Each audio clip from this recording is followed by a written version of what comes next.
He is mothering. Hi, I'm Brad Listi. And I'm Mira Gonzalez. And we are here for the culture. No cap, bass, bussin', touch grass. I have For the been culture.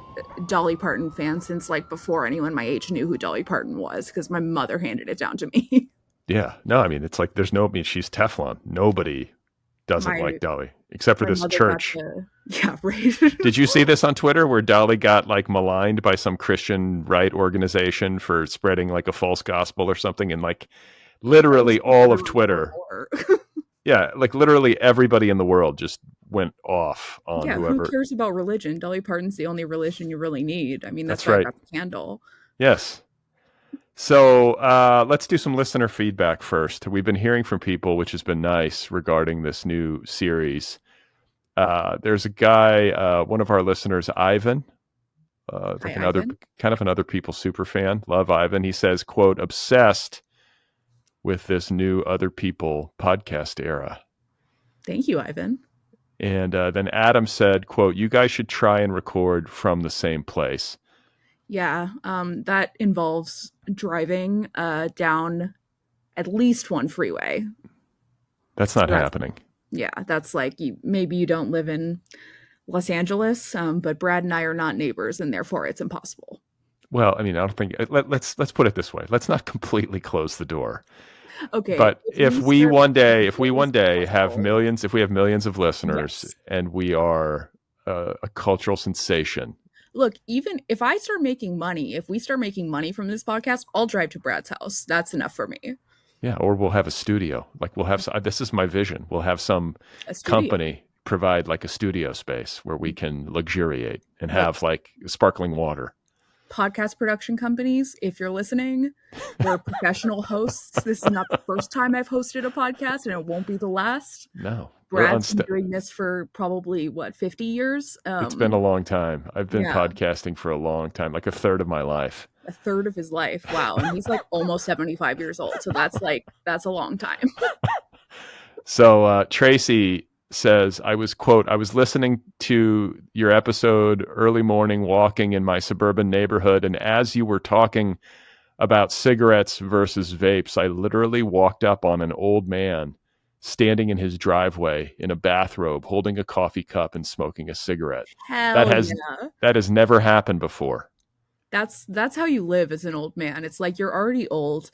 Like, what's going to happen? You're going to die? I mean, like, you're already going to die. I told my grandma the other day, she's like old as fuck. I was like, you should just start smoking cigarettes. That's what I would do. Like, why the fuck not? Like, you're old as fuck. Like, it's all house money. It's house money. Just live your life. Exactly. Do what you want to do. I often think about the Twin Peaks episode where Harry Dean Stanton is in the backseat with David Lynch, and he says to David Lynch, I've been smoking for 75 years. And then they both just crack up.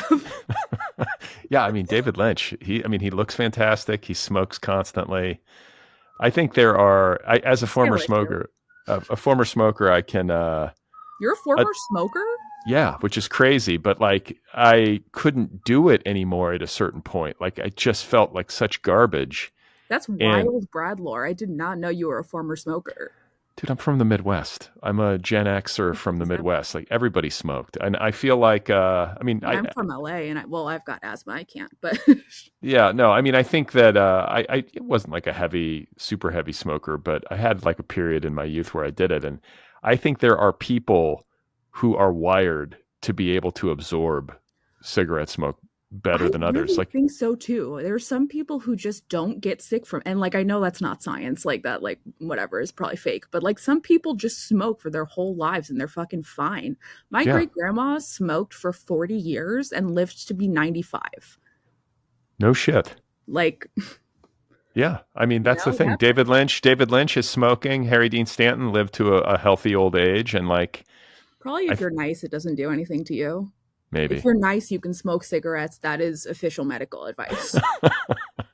So, and I want to say too about this thing that Tracy wrote to us is that it's interesting that she was listening to our show and we were talking about cigarettes, and then she sees a guy smoking a cigarette.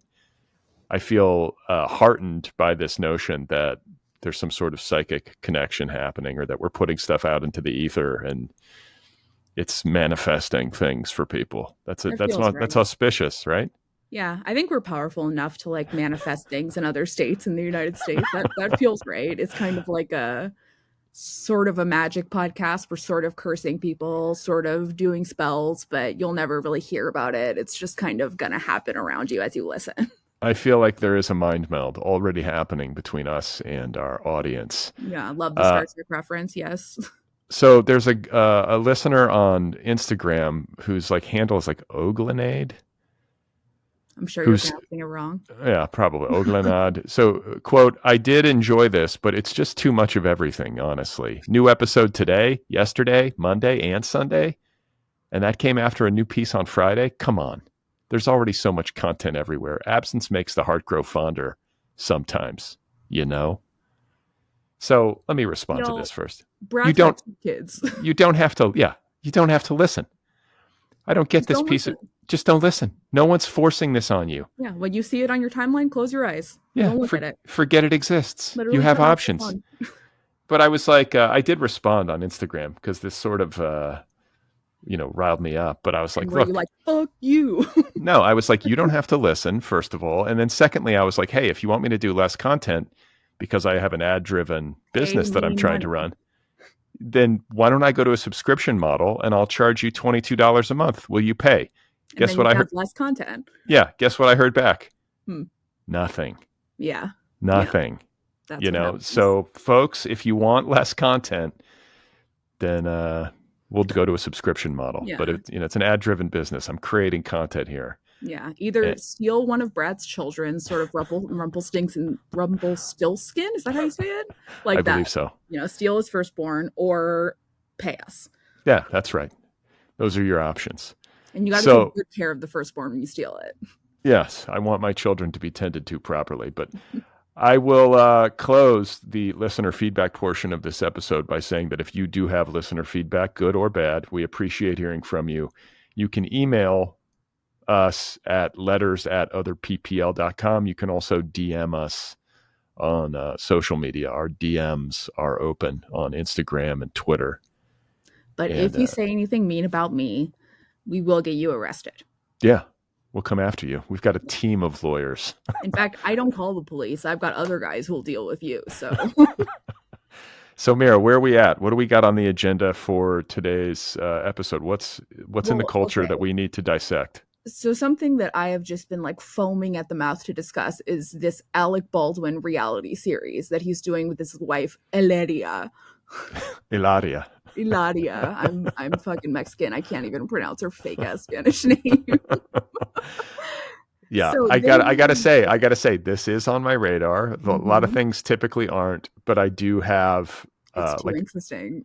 It's too interesting. There's so many kids, and this relationship is so chaotic. There's so much chaos. How many kids total is it? I want to say they're at 7 or 8. 7 or from the same lady?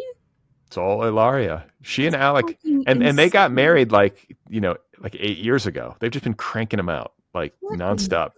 I mean, for all of Alec Baldwin's faults, I guess he's loyal to his wife. I mean, he like murders and he's like a fucking psychopath, but he's got 7 kids with the same lady. I don't know. It's not really like he's got one kid. He's got one kid with what's her name?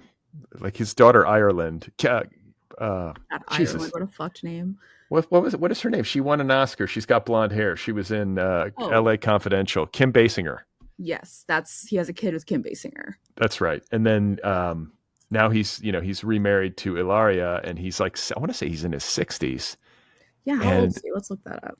To have that many young children all at once at any age is to me insane. I mean, they've got like all the nannies in the world, though, so that's kind of like a different thing. All right, do you want to make a guess as to how old Alec Baldwin is? I would say like 63 or 64, right? Well, 66. He's 66 years. He's on the back half of his 60s with all these kids. They're pretty young, too. How young is the youngest? Like a baby. Like they're like little, right? Like I remember Hilaria having a fucking like stroller like recently. Yeah. So she's probably still in strollers and stuff, but I mean, that family is fucked and they are diving in head. They're going Kardashian style thinking it's going to work for them, but they're not likable. Well, let's break this down because I actually will push back. I actually kind of like Alec Baldwin. What the fuck? I do, and here's why. I think that he has an anger management problem based on what I Clearly. know. I He think also that did a this. murder, Well, no, it's not a a murder. death, a killing. The shooting on the set of his movie is a great tragedy born of negligence and mismanagement, but it was not intentional. I My think it's just apologies. Negligent homicide. maybe manslaughter. I would say negligent homicide, just based on how, I won't go into it, but based on how movie sets work, he was the production, and so therefore he was in charge of any real weapons on set, and he fired his weapons manager, and so I would say negligent homicide. Jesus. Well, I think that his anger management when it comes to the paparazzi And his own is children. yeah, and that of course the infamous tape where he loses it on his Like first the daughter. voicemail, like Yeah, he yeah. at Ireland, right? He like called her like a fat pig or something. No, I mean I think it was like there was some sort of custody situation. He had a very contentious divorce and it was just like his lowest moment, but clearly like not how you should talk. I'm not a fan of that. Yeah, But imagine talking that way to your daughter. Like it would be so crazy. yeah, no. But like when he's getting like hounded at a coffee shop or That I kind of in the streets, understand. yeah, like I kind of feel like, and he always like is rumpled and just like fuck it and like walking through New York and like I think Like I like he's so that. dejected. He's like dejected in a way that's not like the cute like sad sack, like, you know, like I don't know, like smoking cigarettes, Dunkin' Donuts like style thing, right? It's just sad. Yeah, like well, we talked Ben about this Affleck. last week. Yeah, we talked about Ben Affleck and like Sad Ben versus Sad Keanu, and like I think Sad Alec as well. He's another celebrity Yeah. who He's like a wears. darker sad though. He's like a like you could see Ben Affleck having like moments of joy and it's like otherwise like oh everything's hard kind of life. Alec Baldwin doesn't have that. He does not have moments of joy. I don't know. I mean, I think like he's. I guess we're going to find out on this reality show I'm what he's like. so excited. Yeah, I think it's going to be fascinating. I think that Alec Baldwin's anger management can be charming in a human way when he's dealing with Mm, paparazzi. I also think that his performance on the Tina Fey uh, I think it's one of 30 his Rock. only great. Like I think that's like the role that he was made to play, and Tina Fey cast him perfectly. It's like one of the few Alec Baldwin roles where I'm like perfect, no notes, like love it. Yeah, I mean, I think like that he will always be in my good graces to some degree, just because of Jack Donaghy was the name of Jack that. Donaghy. And I'm One not a stupid TV guy, but that yeah. show cracks me up. It's so there's like one stupid joke that's like in passing that no one ever talks about that like I think of to this day and it still makes me laugh. He's like making a video like to his theoretical son for like when he dies. And he's like giving all this advice and he's like, "All right, third piece of advice. Backflips are mostly confidence," and then just fucking like crashes to the ground in like the loudest crash you've ever heard. I just little shit like that. So fucking funny. Yeah, no, I mean, so many great lines, and a lot of that is Tina, but he pulled off the Yeah. performance. So I don't know. I see him as a human being, flawed. I don't What hate do we him. think about his fucking wife? Like why did she turn Spanish? Like why did she what did she do? Why Spanish? Why like is it cuz they're white people? Like what's the deal? Why I not mean, French? it's so chaotic, right? And like, here's the thing: when I've seen her on video, she's charming, she's sweet. I don't think she's like a mean person, Well, you kind but of can't tell unless you see someone's private life, which is why I'm excited about this reality show. Although assuming it's not like hyper curated, which they yeah, often is are. Baldwin an executive producer? Like, does he get final cut? Because that's what was so good about the Kardashians is that none of the kids got final cut until like the last season, and so Chris could just like throw them under the bus and make it fucking insane. If Baldwin gets final cut, then it might not be that good. I mean, it's interesting, and I don't know. The whole choice is interesting, but like when it comes to Hilaria, who is a white girl from Boston, Hmm. who was like raised in relative privilege, I think. And then for people who don't know, in her adult like professional life as like a yoga instructor and like a fitness wellness influencer, I think that's what we would call her, right? Jesus, was she that before she married Alec Baldwin? Yeah, she was a yoga teacher, and Like an she, influencer though?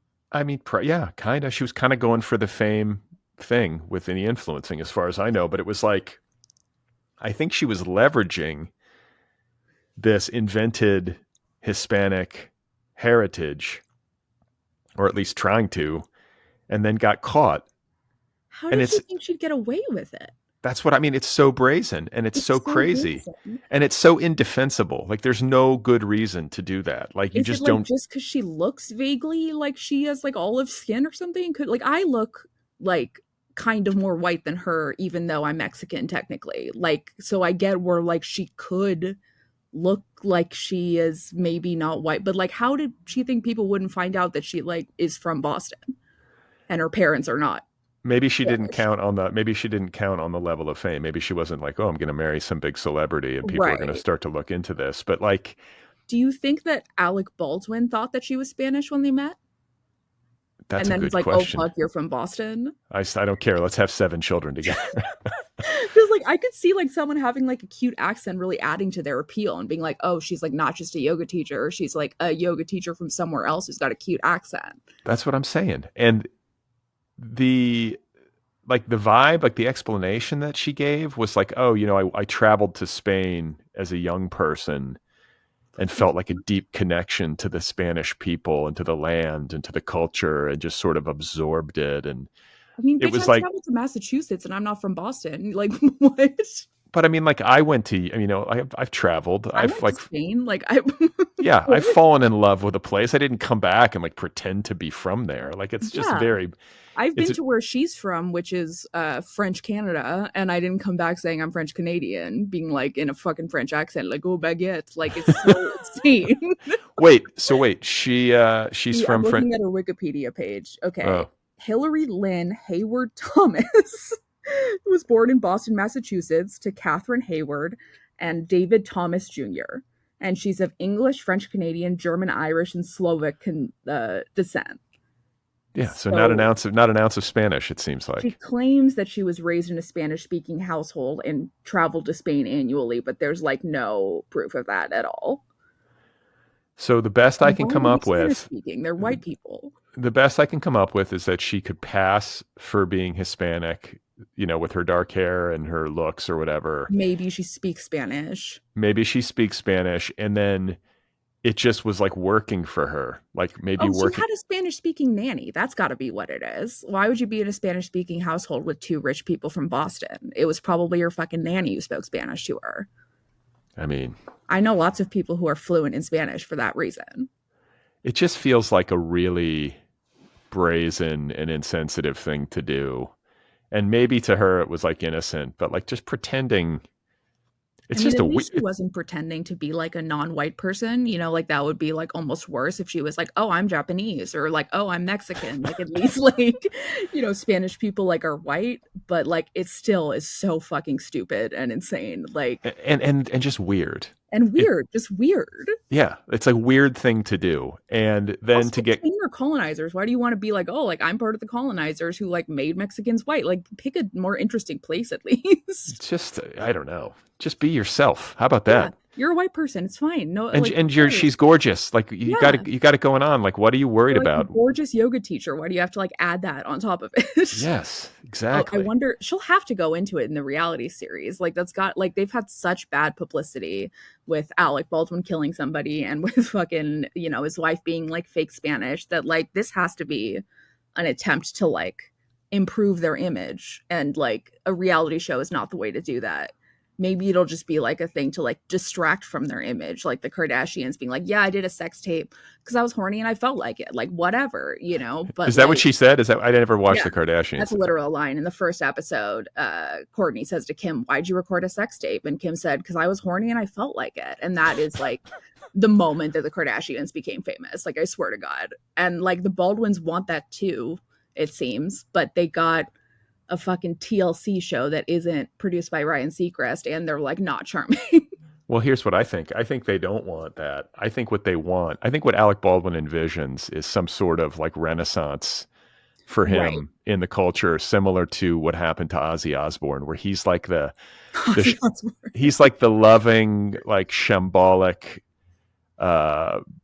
patriarch of this huge brood. And he's old, and he's got this younger wife with all these kids, and he's gonna. Shout out to Sharon. She really like Ozzy would be fucked without Sharon. She like found him in Sabbath was like, okay, so you're destroying your brain. Now your brain is destroyed. You're all fucked from drugs.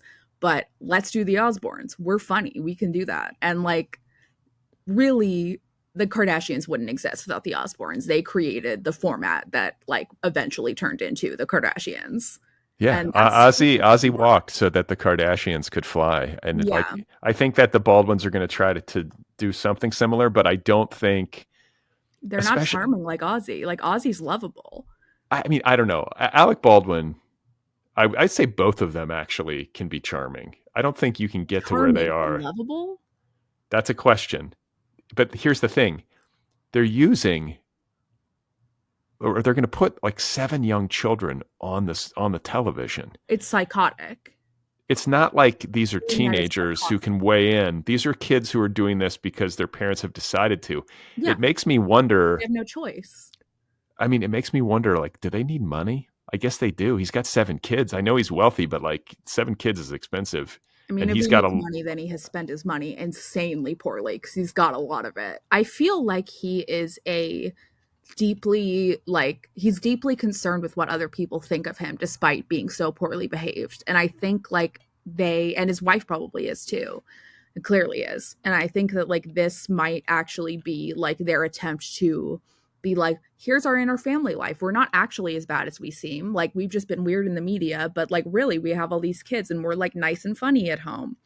And I think it's Alec overestimating his own charmingness and being like, oh, I can like put on a front. I'm a good actor. I can seem like a nice dad and then I can repair my image and then I can get an Oscar in some fucking role somewhere where I'm a sad sack dad, you know? Like that's my prediction at least. so you think that this show's going to go on, and the intentions of Alec and Hilaria are going to be To thwarted? humanize themselves. Like I think they'll probably make little mistakes and be like, you know, funny and messing around or whatever, but like humanizing them is what they're trying to do. And I think that it won't. I think that it will like people will be like they're fucking freaks and they're trying to pretend to be human and it's insane. And the show might be popular for that reason. But I think they're trying to humanize themselves. Yeah, I think these 7. I mean, these kids are going to definitely be charming. Kids are always charming. They don't know any Yeah, better. exactly. It's probably why they're putting the young ones on the show too, because they're going to be funny no matter what. They're going to be cute. Like, But this feels like a Hail Mary. Like if this doesn't yes, work, if this doesn't work, it's a Hail Mary for sure. I mean, it's on fucking TLC. They didn't even get like the good reality show networks. They didn't even get fucking NBC or anything. Like, it is a last ditch effort to try to like repair their image. all right. Well, what's up next, Mira? Well, so up next is so apparently Elon Musk's Starlink internet, which is like, I don't know, fucking satellites that bring internet to wherever the fuck, gave internet to a remote Amazon tribe, which then immediately became hooked on porn and social media. And I gotta say, I don't blame them. I would do the same. I think it's an interesting window into human nature and the internet, right? I mean, this stuff, it's not like we live in a fallen society in the United States or in the Western world, and that's why we fall prey to this stuff. You Yeah, take this stuff into the Amazon, give people a smartphone and some porn, and that's it. because it's demand. These things are supplied because the demand has grown because they like exist in a way that like appeals to our like core level desire to like have sexual experiences or connect with people or know what's going on in areas outside of where we live with other people. Yeah, but you're not having a sexual experience with anybody when you're watching it on your phone. It's just like this virtual. You're not having a sexual experience with anybody, but you're having a sexual experience Yeah. that is different than like, you know, masturbating in a forest looking at a tree or whatever. Like, Which is what these people are doing. These poor Amazonians are just like, I'm so sick of masturbating in front of a tree. I mean, they've been without porn their whole lives. That's terrible. Yeah. What are they doing? Yeah. You What are know? they doing? They're probably actually having sex, right? You would think. Yeah. And like maybe they're like, wow, we discovered a new kind of sex. Isn't that exciting? We can just look at these people on a screen. Isn't that so cool? I I'll wonder bet if they're they, masturbating so much. I I'll bet they're wonder, masturbating 10 times as much as they were before. I don't know. I don't know if that's good. Is it healthy? I don't know. Yeah. Prostate cancer. Oh, that's right. That is a good excuse. You should I know guess that, Brad. I've heard that if you masturbate regularly, you have a lower risk of prostate cancer. Mm-hmm. Okay. Well, I If mean, you daily. there's a part of me that's like, leave these people alone. Like, Well, yeah. don't do the internet to these people. Let something be sacred on this earth. I mean, as far as I'm concerned, like, unconnected Amazon tribes, like, just leave them alone. They don't want us there. They don't want Yeah. white people coming in and being like, here's a computer. Like, it's not, we all saw that fucking movie with the Coke bottle. Like, it's just, there's no reason to Wait, what movie is this? fucking, there's that movie, The Gods Must Be Crazy, I think Oh, it's right. called. Have you seen Yeah. that? It's like it's a stupid movie. They like drop a Coke bottle out of an airplane and then everybody fights over the Coke bottle or whatever. And I think it's kind of like, I don't know. It's maybe not super fair to the intelligence of like unconnected tribes, but I do feel like just leave them the fuck alone. They're surviving fine without us. They I don't think need us. the reality show that I want to see is I want them to actually drop Elon Musk into Yeah. the jungle. Let him hang out with these people and film it. I want to see how Yeah, that that's goes. right. Bring your tech to these people, see how they like it. Like, what's No, the deal? no tech. I just want him to hang out and have to like integrate himself with I mean, his honestly, incredible social skills. I want to see him do that with like even a connected group. Like, just drop him into like a group of late teens who don't really know like who he is and are just like at a party being cool and like Yeah. be like, now you have to hang out with this guy and just see what happens. Yeah, he's the most like the powerful, richest dude on the planet, and Yeah. I have a feeling that these Amazonians would probably they detect. I feel like they'd pick up on his vibe or something. It wouldn't go well. I think I he mean, could I end feel up. like any like white rich person that you send in there, they're going to be like, what the fuck is your deal? And then like, especially you send the richest, whitest person in there, they're going to be like, what the fuck is your deal? Let's roast this guy on a spit. Yeah, exactly. So, what else? We got the Okay. Amazonians connecting to So porn and social media too. Ugh. yeah. So, all right, I guess let's go in order because like the last topic, I think we can both talk about fucking forever. So I want to talk about this article that came out about hot rodent men who look like rodents. How do I feel about this? I I feel like think I kind of look like a rodent, right? Like this is what I've every been man told I is. look like a dinosaur. I had a girl in college who was really stoned. How do you get from dinosaur to rodent? I don't know. We're all connected. It's all an evolution. But Okay, then I look like a fish. she was very stoned and she started laughing uncontrollably and then told me that I looked like the dinosaur in the Land Before Time, which like I took as an insult. I was like, I'm not sure how to feel about this. I've never forgotten it. The cover photo for this podcast is going to have to be that dinosaur now. And I'm going to have to like really, it's going to be like Brad versus dinosaur so we can all make the comparison for ourselves. Judge for yourself at home. This whole hot rodent thing is like, first of all, like these men don't really look like rodents. They just are handsome. Like fucking Jeremy Allen White and Barry Keoghan and that guy from Challengers are the ones who are being used as an example here.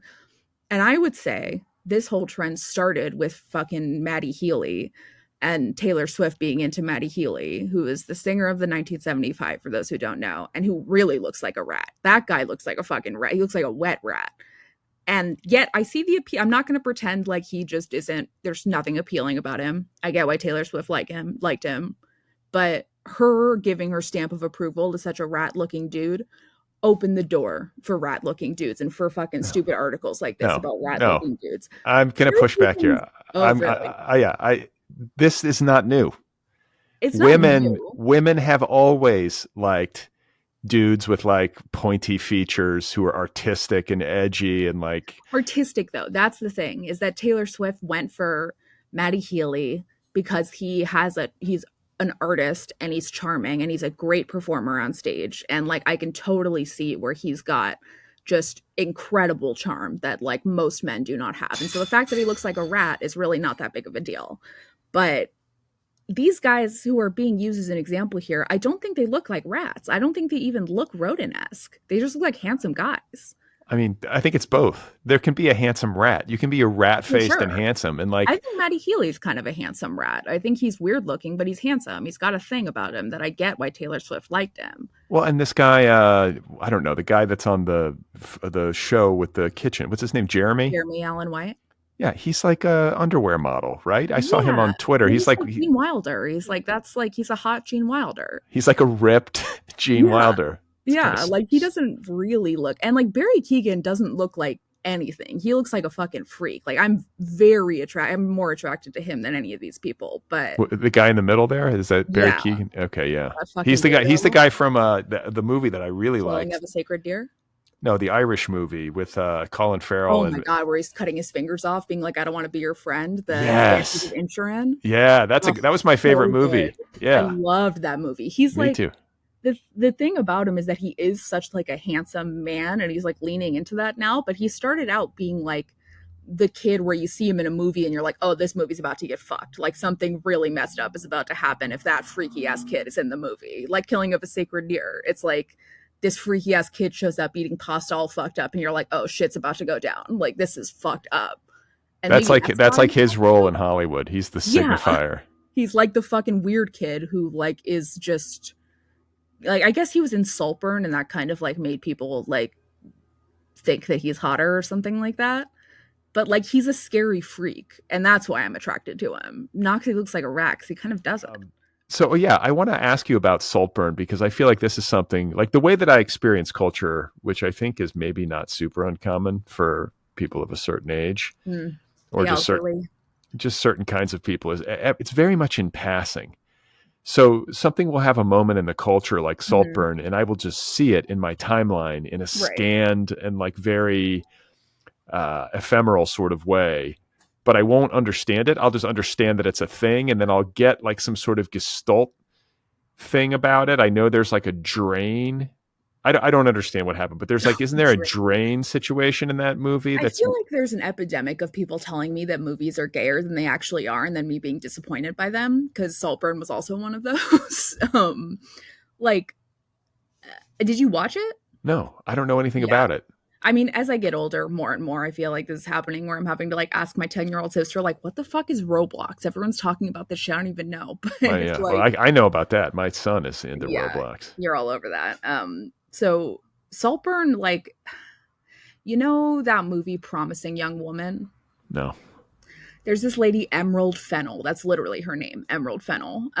She's a director who comes from, I believe, like a pretty like wealthy socialite kind of background, and so she made this movie Saltburn that is like very similar to like The Talented Mr. Ripley. It's like a poor but charming young man kind of infiltrating this very like rich, stupid socialite, like vapid kind of family, and like getting the mom to really love him and all of this stuff, and eventually kind of just taking all of their wealth from them and then like being the king in the end. Got it.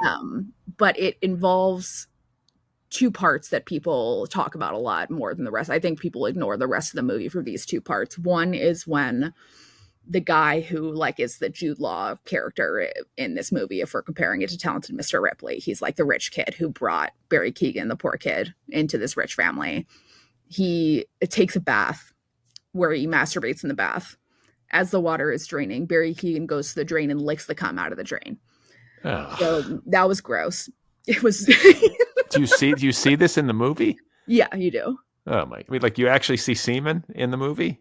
I mean, I don't think it was real semen, but yes. Oh my God! Okay, well, no wonder it was having a moment. I'm sorry I brought it up. Well, and then there's another scene which, to me, I watched the movie and I was like, all right, whatever. And then this last scene made it into a movie that it would have been a movie that I kind of disliked. And then the very last scene, I was like, all right, I'm kind of into it, because the last scene was him dancing through this mansion that it was, not his, but that he basically stole from this family by, infiltrating it, fully nude, hog out, just flapping around. Massive, by the way. Wait, who's this? Who is this? Barry Keoghan, the poor one who, stole the wealth from the family in the end, basically. Okay. And he's got a big penis. He's got a huge penis, and it is fully out, and he is dancing through the house, like spot turning, like really like just dancing like so hard. His wang is flapping in the wind, and he's dancing to Murder on the Dance Floor. Is that what it's called? Yeah, Murder on the Dance Floor, right? I feel like that's a Gen Z song. You got me. I have no idea. If I said the song wrong, we'll get a lot of notes about it. But that scene, like, he was just, so rarely do you see like non-sexual full frontal male nudity or any full frontal male nudity. And this was completely non-sexual, but he was doing impressive dance moves. And it was like I mean, brave. Like his like soft wang just fucking hog out like all over the damn place as he was doing these dances. Like I was like, all right, dude, like you like good You're for an you. artist. You're an artist. It kind of ruled. I was like, all right, like I, kind of felt like this director sucked, but then that was a pretty amazing scene. Kind of like That redeemed it for you. it redeemed the whole movie for me. It really did. Wow. Okay. Yeah, that's unnerving. I think that would be. It was But I unnerving. guess But I love an if you've unnerving got movie. this giant penis, it probably makes it easier. You're like, It okay, was everybody, check me out. like have you ever seen that video? It's like a short video of Willem Dafoe just like dancing silly all around, fully nude. No, I haven't seen this. No. Well, I'll send it to you. Don't worry. It reminds me of that. Of he's just like being goofy, dancing around with his like terrifyingly giant penis, and like that's basically what Barry Keoghan did for the last like 5 minutes of the movie. Oh my god. What would it be like? I don't know. As somebody who does not have a terrifyingly giant penis, like I feel like that's why they want to do it. It's like they want to be like, hey, if you need full frontal, I'm happy to do this. I want to make sure everybody knows I that I'm mean, packing heat. like, thank you. I'm like, thank you, Barry. I appreciate it because, like, yes, I did want to know. You We all wanted to know. rat faced beauty. Yeah, you fucking rat face genius. I will watch anything you're in. God. All right. Well, what else is on the agenda? So, okay, the last two things on the agenda are probably my favorite topics of the day. Which one do you think we should start with? I think were we going to start with Kate Middleton? I think that was. I think that's a good idea because, yeah, I think the last one can be a good sign off. So, Kate Middleton, is the bitch dead? What the fuck happened? Like Brad. So, like, okay, let's just give a rundown. Basically, she hasn't been seen at all in person, like in any way besides a pre-recorded video since Christmas. And is the pre-recorded video AI? Like this is actually Right. something that I do pay attention to, and the reason people listening might be like, wait, I thought Brad didn't know anything about pop culture. The royal family's different. The royal family's different, and what I would say is that I am somebody who is a voracious consumer of cult content, and for me, the royal family is a cult, and Yes. it falls under that umbrella. So $100%. I've paid a lot of attention to this saga. And I want to say on Twitter, I was looking at some breakdown of that video where they were showing Dude, the fucking like video. AI, like it was Right. digitally manipulated. Like there were, weird like discrepancies or whatever that made it seem like an artificially created video. There were two, like they're rewinding. There was a photo that they put out. So basically, like she hasn't been seen since Christmas. Emergency ambulances picked her up from Buckingham Palace on Christmas. We don't know why. We have no idea. There was emergency ambulances that picked her up. Emergency ambulances, fucking, sirens, cops everywhere, picking her up from Buckingham Palace on Christmas Day, on Christmas night. Really? Yeah. Why did I not know this? There was an emergency pickup? Yeah, there was an ambulance. It was an ambulance, so I assume it's an emergency. They picked her up from Buckingham Palace. Because I knew she went to the hospital in a fucking ambulance. In an ambulance. I Isn't thought that crazy? And there was like, this was a pre-scheduled surgery or some, And they picked her up in an ambulance to take her there, right? Like that's so fucking weird. And there was no like notice of this in advance, and they said right? Pre-scheduled abdominal surgery. There's no notice in advance. She was picked up by ambulances. They didn't say what the abdominal surgery was. For a while, Brad and I had theorized that she was pregnant. And that she was pregnant with someone who she had cheated on William with. Maybe William even hit her or something like that. And they were putting her away at Balmoral until she gave birth to the baby. But and then they were going to spirit the baby away into like some adoption scenario since it was not part of the royal lineage. Yes. And like William, we don't know, but like there was that royal who killed himself with a shotgun, which like ever since Kurt, we all know is kind of questionably even possible. And like, Kurt Cobain, you mean? Yeah, Kurt Cobain, like, killed himself with a shotgun, and it's like questionable as to whether or not your arm can even reach that far. Well, and this was just so people, and I'm going to forget the guy's name, but this is a member of the royal family, like lower on the totem pole, who sort of Kate Middleton's sister. Right. And then suddenly, and he's like in the prime of his life. He's like 40. Yeah. He's the same age as Kate, basically. Yeah.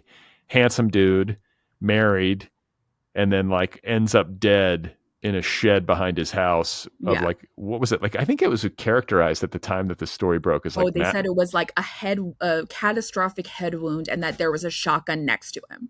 Right. And So like so, that was fucking, because if it was deemed a suicide, there would have to be a public autopsy. But if it's just a head wound, you don't have to do shit. And at the same time, the press seemed to be soft launching William's mistress, Rose Hanbury, and assuming it's his mistress. Do we which know that? like we don't like know, but like it basically is. Like we basically know that he's been fucking that girl. Like because they all have mistresses. Nobody's being like faithful to their wife. We just didn't know who his mistress was. That I can agree with. I feel like that's a royal tradition, right? To Yeah, have like multiple absolutely. relationships. But a question that I have is like, it sort of works both ways, right? It's like not just the men, the women have multiple relationships too, often. Well, that's the question, right? Does Kate have another relationship? Was it with this guy who was killed mysteriously? She knows him. They're friends. He's very handsome. And then we saw the fake photo, like just to give like, Right. the brief rundown of what has happened so far that we Yeah. know So about. people were like, where the fuck is Kate? What the fuck is going on? And then finally they released this photo. And it's just the fakest thing we've ever seen in our lives. It's like there's four hands and everyone's fucking eyes are all over the place and no one's sleeve matches and like the kid is missing a hip. It's like just like it's so bad that like if someone sent it to me and they were like, "Is this a believable photo?" I'd be like, "I need to Photoshop 25 things in this before it's believable. Like this is crazy." And that says to me that like they not only were freaking out, but they were freaking out in a way where they could not get the royal PR system involved as much as they normally would, because if they were, then they wouldn't let this weird AI photo that's clearly fake be released. Well, who do you think did it? Like, who do you think made that photo? I think that William's private team was freaking the fuck out and released that photo maybe like without going through the general like PR machine that you would have to release something like that, which would involve going through like 40 different people at in the royal family, like Be- or who work for the royal family. well, because the once it was outed as fake, which was like immediately by Instantly. everyone on the internet was like, okay, here's the a million ways why this photo is Yeah. doctored and completely photoshopped. The response from William and from the palace was that it was Kate's From fault. Kate. Kate, like, for some reason, we never hear from Kate specifically. She's never out there tweeting on the fucking royal family account, like, "Hi, it's me, Kate." But for some reason, she did it this time to say, like, "Oh, I was just like experimenting with being like an amateur photographer and I messed some things up. My bad." We've Yeah. never heard from her like that without Will. Have you ever heard her talk besides that video, that I mean, fake video? a couple times, but not often. And like, okay, so let's just take them at their word, right? Like, let's just say Why didn't someone fix it? It goes through so many. She can't post directly to Instagram. It goes through so many people before it gets on that Instagram account. well, maybe they're just not as competent, around the royals. Maybe the whole operation is not as like tip top as you would think. And Well, there's since just, fucking Elizabeth died, it seems like it's all falling apart. Seems like she was kind of holding this shit together. yeah, I mean, definitely was a much more effective, like, family leader, it would seem Yeah. like, than Charles. But, So uh, then, like, this photo came out. Everyone was like, "This is fucking fake. What the fuck?" They come out with that weird response, and then the video. And the right. video, she's talking. She tells everybody that she has cancer, and she says that she went through a round of preventative chemo, which doesn't exist. That's not a thing that you ever do. Chemo isn't preventative. It's not a preventative measure. You could do radiation, but that's only if they found cancer still. Like they had to have found cancer for her to do chemo. So it's not preventative. Do we even know what kind of cancer? Like, assuming she has No, cancer, they didn't even say what kind she has. didn't even say. She just said that she had surgery for cancer and she did preventative chemo and she's improving.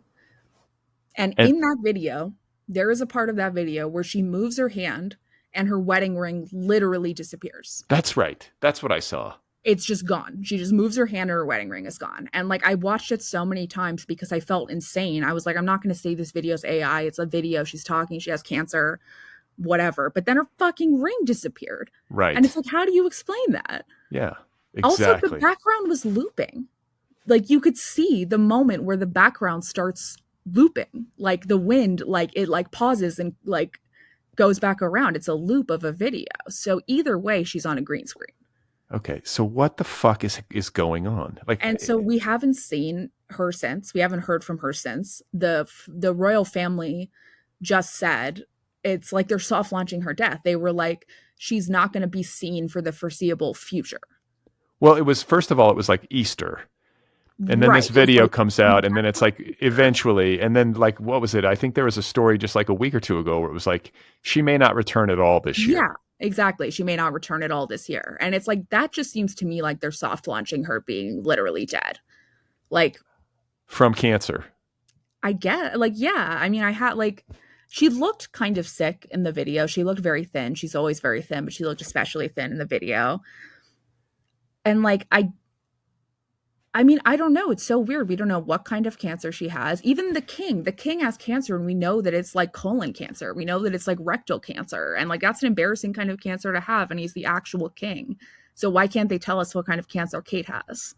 I mean, like And maybe like, is it cancer of the ass or something, and she just doesn't want to like deal with the push or the. but it doesn't matter what she wants, right? It's what the royal family wants. And she's always gone along with the royal family. Like they'll just say some shit about Kate without her permission and then not let her say anything. That's how it works. But it just doesn't. It just defies It doesn't logic. add up. None It of it doesn't makes add any up because sense. if she just said, "Hey, I have colon cancer or rectal cancer," it's Any not kind the of cancer. greatest. Any kind of Yeah. cancer, and like this is I'm what I'm going through dealing with. chemo. I'm We're going struggling. through chemo. She would just get nothing but Sympathy. sympathy and affection. And by the Exactly. way, And William would too. People would like William more. They hate William right now. And if it's like my wife has cancer, I'm taking care of her, everyone would feel bad for him. but it's just like I get wanting privacy, and I think that she has a right to Right. privacy if But she's then to dealing with it. say I have cancer, give me privacy. I mean, she kind of did. If that video is real, that's Kind what she of. that's what she did. But it's like, why so cagey? Why? I mean, Exactly. That's what you just do as a public figure. You say she's doing all right. She's still, recovering. Okay, great. yeah, and like no photos of her at all, like with Nothing. kids or nothing. And so if like you don't want there to be rampant speculation Then on the prove it. internet, this is not the way to handle it. Mm-mm. It's This is so why you have weird. publicists. It's so weird. And like, I don't know. I was talking to Natasha, and I was talking to my friend about this, and like, I wonder if she's not like maybe they're like trying to wait enough time after Kate dies for or like after Kate has cancer for William to divorce her. Like maybe William wants to divorce her, but they're like, "Oh, she has cancer, so you can't divorce her." So we're going to like wait until she says she's cancer free and then you can divorce her and then no one ever sees her again. Is that what it is? I mean, your That guess is. seems crazy too. I mean, but I could see it like from the like the sort of like cold blooded royal publicity perspective, where we don't want Right. to like sully the reputation of this like Like this maybe they were institution. right, like maybe they were waiting for her to be cancer free before William divorced her, but then the cancer was so bad that now she's dying. Yeah, and he's like, okay, so this is all on hold, and meanwhile, maybe he's having this sort of clandestine uh, relationship with Rose, which I don't know, because like Rose, didn't she come out and like make a statement like, "Fuck you, you're speculating about me. It's not true. I'm going to sue you." I Didn't don't she think say she did. she Because did she's the part of like? the royal family. She can threaten to sue the royal family or she'll lose all her money. No, like it was like Stephen Colbert. She made some sort of statement about the media Mm. speculating about this and how it's not Yeah, that's true. meaningless though. I'm sure Camilla said a lot of stuff like that too. Yeah, I mean, who knows? Who knows? But I mean, I keep jumping to pregnancy, which is like not the case probably, but what if William got his mistress pregnant and now they're waiting to like for Kate to be cancer free for him to be able to like, say that his mistress is pregnant and has like a sacred child. or like, well, wasn't there this photo of like the Hanbury's son like holding the cape of the king or whatever, which is He got a spot ahead of Prince George. Like Prince George was supposed to be doing that thing, whatever, holding the cape, and didn't, even though he's the next one in the line of succession and William's son. and this is the Hanbury boy. Is he older than George? No, but the girl is. And there is speculation that the girl is William's, and she does look a lot like William. And so she would, but that would mean that she is She technically would be first the in. next one, yeah, in line for succession, which would be a lot nicer to have a queen instead of a king. Like everyone likes a queen. But I mean, that would be a legitimate crisis. That would be a scandal. That would be like a potential like losing their funding situation. That's like wild. Do you think they would lose funding over that? No, but I think it'd be a threat. I I mean, think they'd be scared of it. I just think like, I don't know, it would be chaotic and disruptive. I could Oh, imagine it'd why be so Kate, fun. The gossip would be so fun. but I could imagine why Kate would be shattered and would be wanting to just like hide, like, oh Yeah. my God, like I'm so, and Also, maybe like she's sick. she's Like, yeah, and also she like goes along with exactly what the royal family wants, and so she's probably like not gonna be like, suddenly saying like, "Oh, I refuse to do XYZ." She's probably like, "Okay, I'll just hide until this is over and be done." Like, or she's dying, or she's dead. Like they kept Philip in a freezer for months after he died. Maybe did she's in they? that freezer. Wait, Yeah, they did? because Philip died before the Queen did, and they have to be buried together. So they kept Philip literally in a freezer underneath Buckingham Palace until the Queen died, and then they buried them together. But we knew that he was dead. It wasn't like a Yeah. secret and he's in a No, we freezer. knew. It was like he died, let's put Philip in the freezer. The thing is that it's such a, like I read Harry's book, Me Spare, too.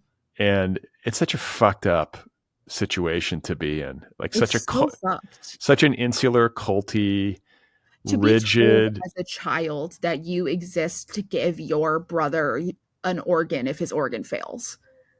Like that's what they told him as a child. You were there to give your brother spare organs because he's in line for the king. Like, what the fuck? Yeah.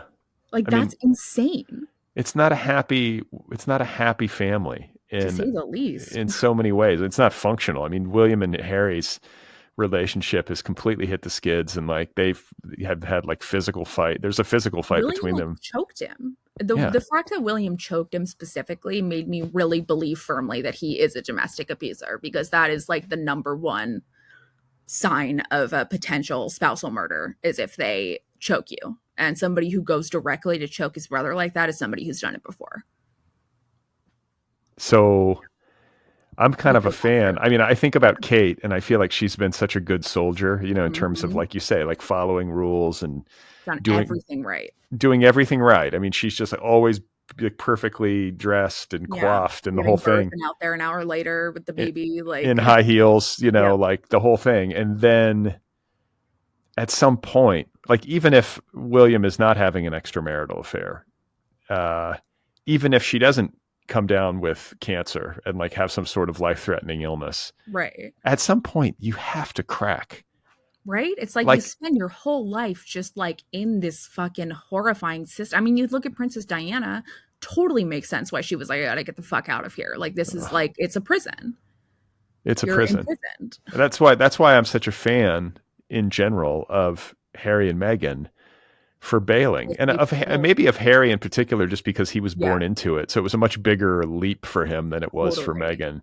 He saved Meghan. I mean, he was like, oh, my family is racist. And I didn't realize it until I started dating a black woman. And I got to get her the fuck out of here because we're not safe. And good for him. Yeah. And just Get living the in this fuck out. living in this bubble in England, and like just being like, Yeah. chastised in the press constantly and hated by your own family members, and The then British like, hate him and the Americans love him.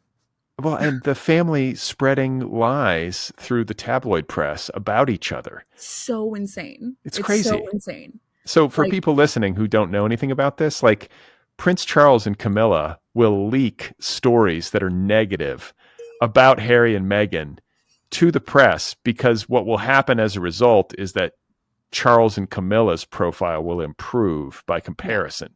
And So Williams. it's that fucked up and twisted and weird. He moved out of fucking London, and now he is a pariah and an enemy. And he's like Harry's, I feel like, on some sort of like mental health journey that's positive. He has the best shot anyway of being like a normal human being, and like having some sanity in his life. And he's the only one who's got a shot at it.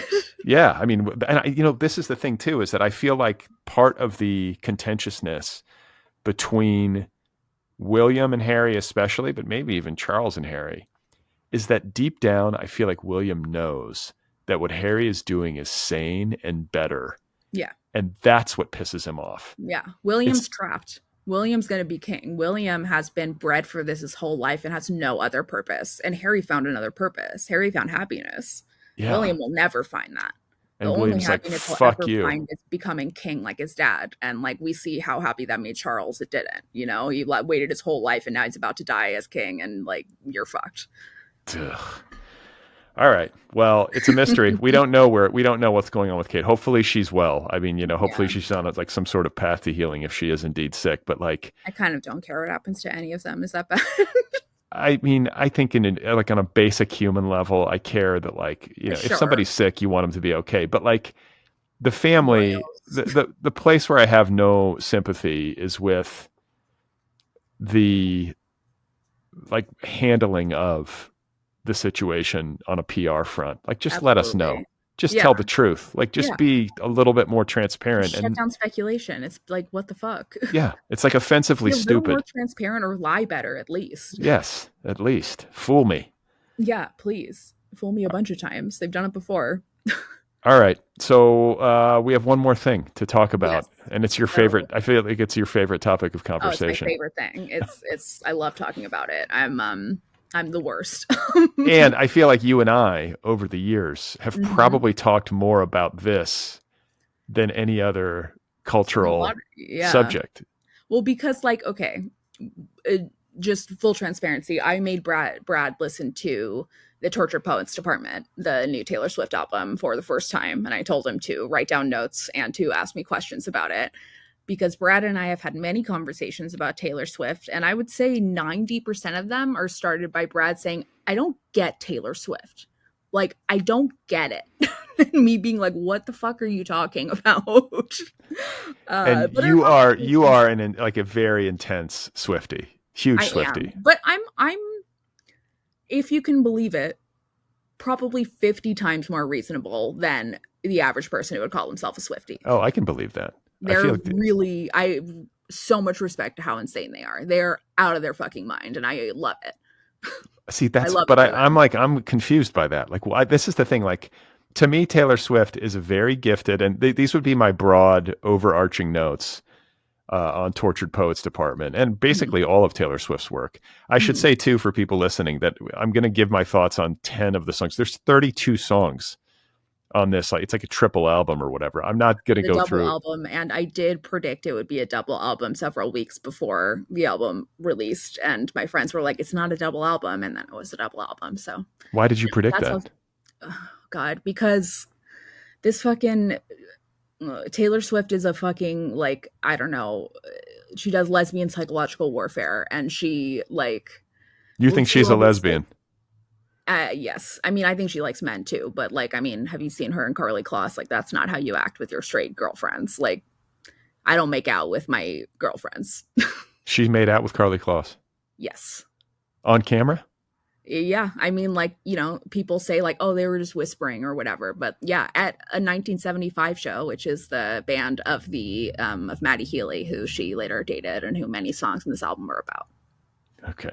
So we're only going to do 10 songs, and Yes. we'll spread this out over multiple episodes perhaps, but I want to say that, like all of Taylor Swift's music, it's incredibly catchy. It's a pleasure to listen to. I think she's a genius when it comes to pop songwriting and melody, in a manner like not totally dissimilar to like a Paul McCartney. Like, she just knows how to make a song that sticks in your head and that you Mhm. want to sing along with. That's right. Uh, She puts narcotics in all her songs. I'm sorry. Say again? It's a lyric. She said, "I put narcotics in all my songs." That's why you're still singing along. Yeah, I mean, she's got that gift, and I think that she also obviously has the muscle of the music industry behind her full force. So And she's fucking fought for it. I mean, the re-recording of her songs is like a music industry first, and now there are whole clauses and contracts with record labels, like the Taylor Swift clause, saying that you can't re-record your masters. Oh, right, because of her. because that guy tried to steal all her masters or whatever. Yeah, But Scooter Braun. so the orchestration, like the production values and the orchestration, are Yeah. all of I'm it is. interested in if you feel like this album is different than previous Taylor Swift songs or albums you've heard, because I felt like it was really different. I felt like she kind of like the melodies and the lyrics, like she advanced a lot with this album. There was a lot of catchy pop songs, but a lot of it was kind of like ballads and like these like very intense songs about like religion and about like her Christian family not accepting her and all this shit. Like I was kind of impressed. I mean, yeah, I think that she definitely is trying some stuff out. I felt like the songs were long. Like when Yes. I was looking at the lyrics as I was listening because I was trying to really do like a deep dive. Good. And I was like, wow, she like these are it's like brain vomit. Like these are Yeah. long poems, so And like long songs. I think it's like a something a lot of people didn't notice, but like the dual meaning of tortured, like tortured prose, like it's too wordy. Like you could say the sentence is a little bit tortured, and that means there's too many words in it. It's too long. You need to like condense it a little bit. I think that was purposeful. I think she used that word purposefully as a double meaning of like all of my exes are the tortured poets department, they're tortured artists, whatever. But also the prose is tortured because I have so many thoughts to get down into single songs. Well, and because I have been tortured, she's And because tortured, I have been tortured and tortured by therefore these men in my life, and yes. So three meanings maybe. she I like the other thing, and this is, I mean, you can refute this because it's total conjecture, but I was like, I think that maybe she put this double album out as she's getting into this relationship with Travis Kelce and she's getting older. I mean, she's still young, but she's in her mid 30s now, Calls right? herself a geriatric pop star.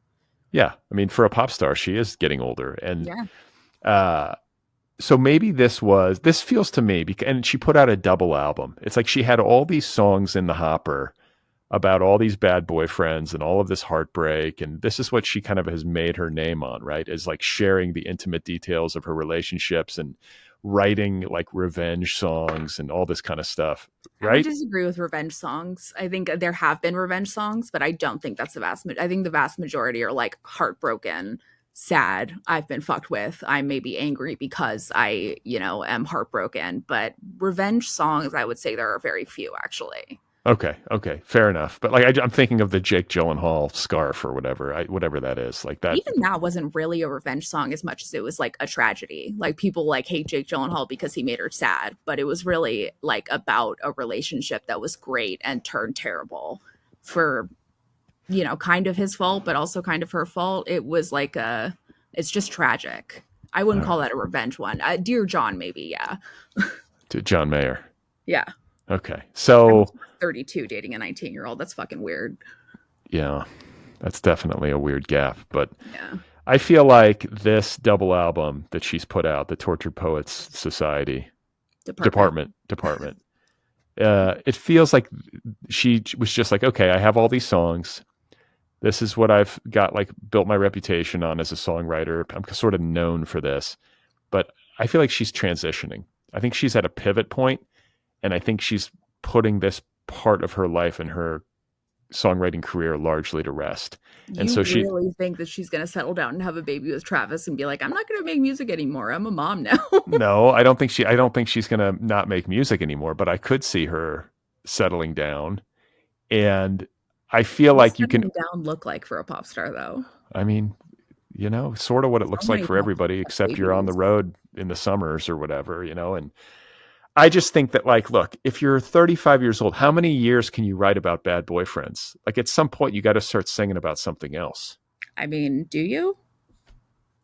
Or like at some point, Mira, if aren't all great songs like love songs? Don't we all listen to like, I don't know, a million Fleetwood Mac songs that are about Lindsey Buckingham and like still fucking cry in our cars? Because I do. well, Like, listen, yeah, there's a place for it, but like if that's all you're doing over and over again, it's like at some point, like if everybody's an asshole, at some point it's like, oh, maybe you're the asshole. Like but I think that's the thing is her songs aren't exactly everybody's an asshole. Sometimes they're like, I'm an asshole or I fucked this up. Like, she wrote a song where she said like, I broke his heart because he was nice. oh, it's me. I'm the problem. It's me.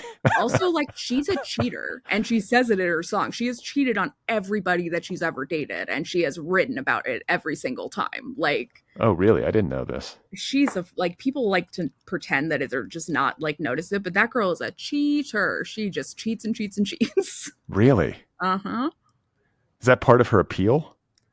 I mean, no, but it's like something that I mean, I think it's kind of funny, but like it's something that she's written about a million times and people kind of don't really think about it because it's not like the main thing that she's talking about. But like there's like so many songs where she's just like, yeah, like I cheated and that sucked, and he also cheated and that sucked, and that was hard, but then we got better and then it was worse, like, shit like that.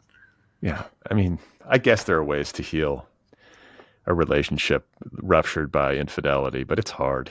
Like when you go there, it's pretty much doomed. I I feel like mean, you can see that in all of her past relationships, right? It doesn't get better afterwards. She cheated on Joe a million times and it was like, this shit's done. she cheated on who? Joe, that the guy she was dating like for 6 years or whatever before they broke up. I mean, I feel like she's had. I mean, we all go through bad relationships in life. It's kind of like a rite of passage, but she has had a lot of relationships that she. Well, I would ask you, Brad, to harken back to about a decade ago and remember my past relationships before I calm down.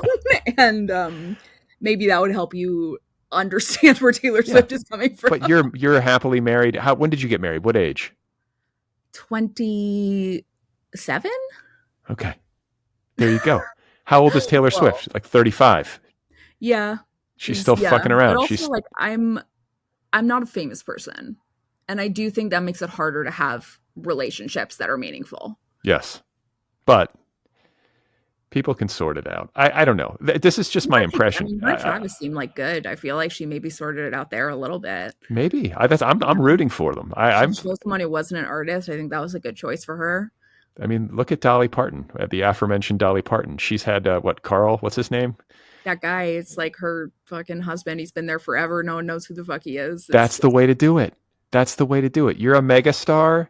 Find But somebody it's who. so hard to find somebody who is not famous and yet still empathetic and understanding about the trappings of fame, who like will, still be okay with the fact that like you go outside and there's hundreds of cameras out there and nobody knows who you are, like they only know who your partner is.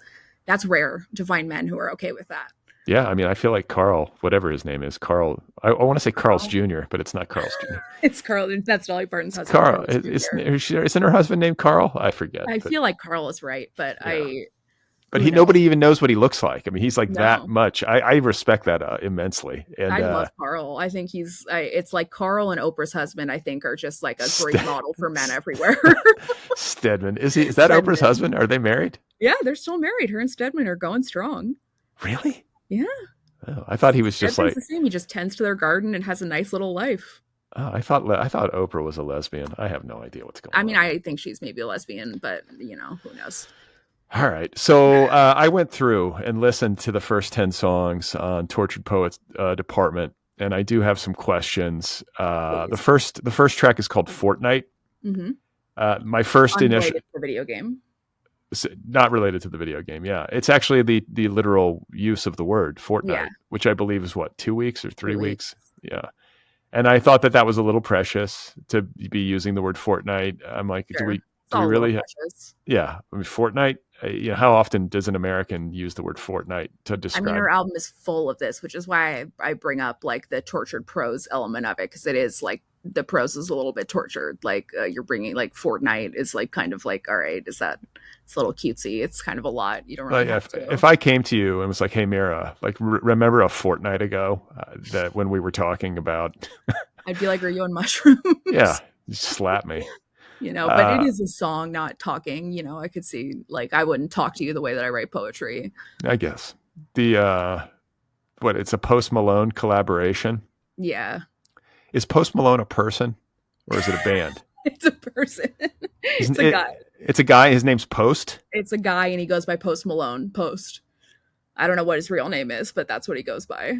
His name's Post. Yeah, people call him Post. If you know him personally, they're like, oh yeah, Post. All right. I mean, what am I supposed to do with that? Post. Okay. I mean, I don't know. We just have to live this way, I guess. I guess. And so, in this song Fortnite, it sounds like she had an affair with a married man or a married woman. What makes you say married man? Well, she keeps saying, "I want to kill your wife. I want to kill him." See, she wants to.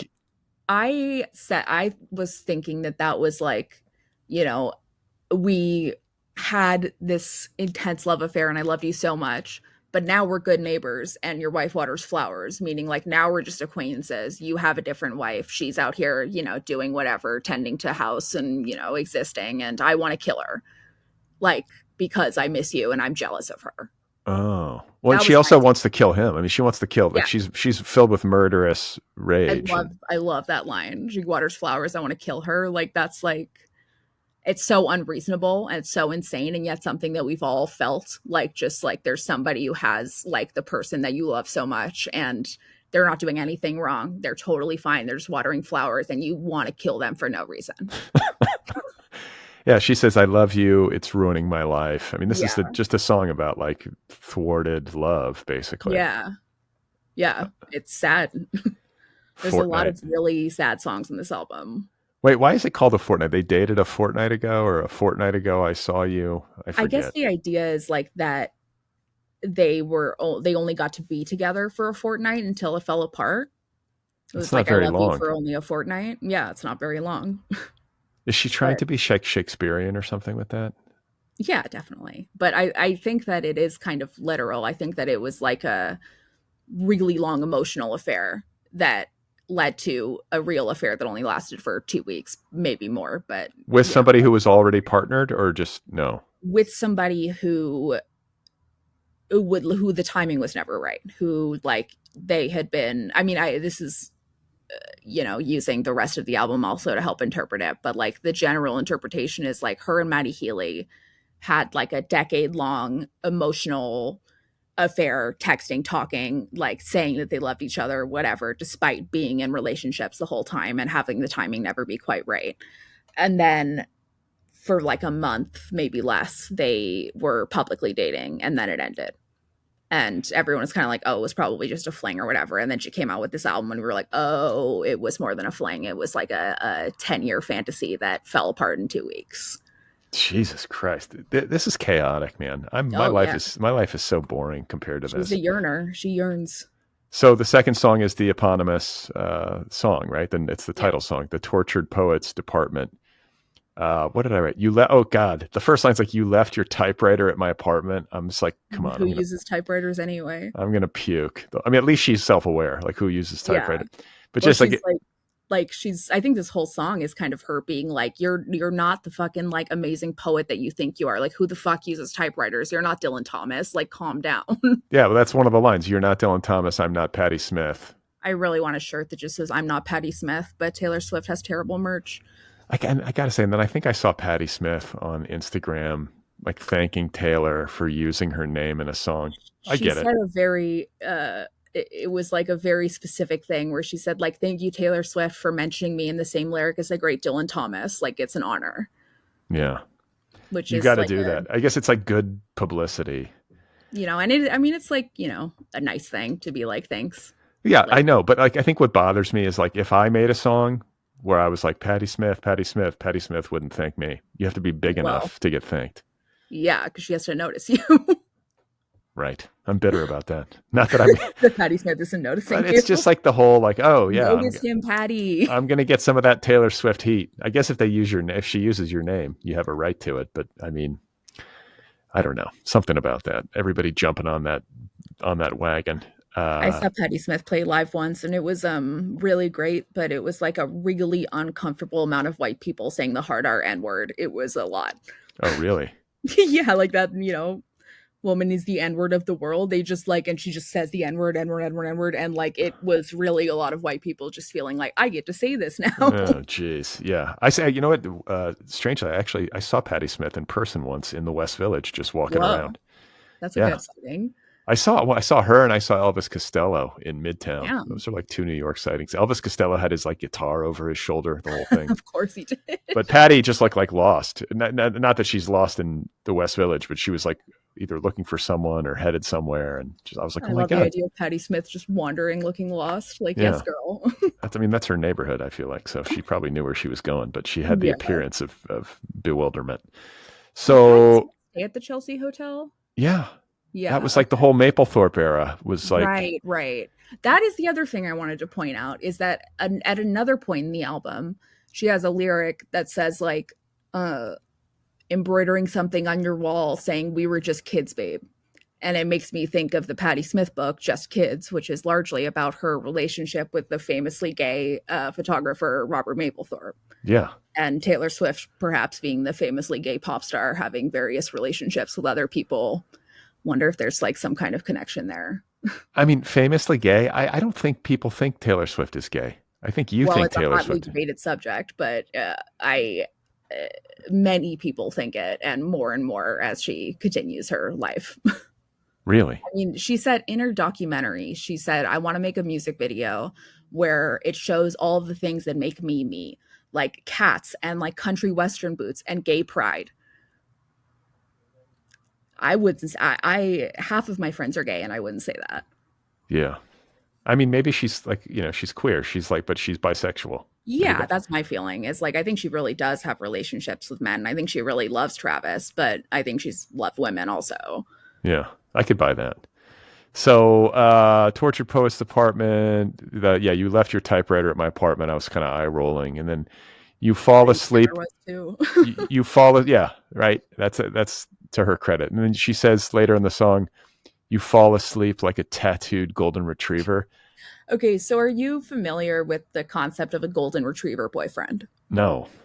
So, okay, a golden retriever boyfriend is sort of like what I have referred to as a hold your purse boyfriend. Travis Kelce is a golden retriever boyfriend. They're kind of dumb. They're sweet.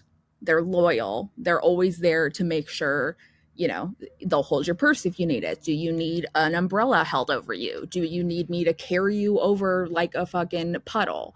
But they're not intellectually stimulating, maybe, but they're sweet and they're loyal, and maybe they'll lay in your lap and fall asleep and want to like watch movies with you and hang out. And it's like the kind of boyfriend that like I think a lot of women really need, like, because men are generally not kind like that.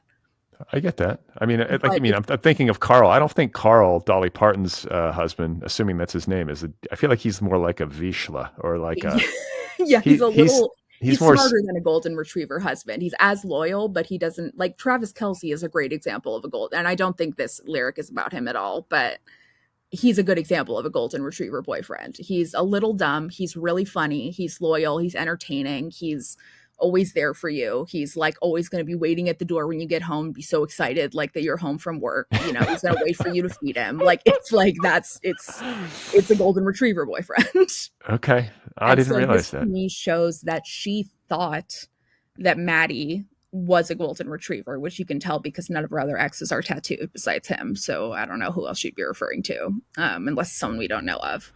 But I think what that lyric shows is that she at the time thought this is a golden retriever boyfriend, but then he actually broke her heart and moved on to another woman and was like a totally bad, shitty boyfriend and not a golden retriever boyfriend.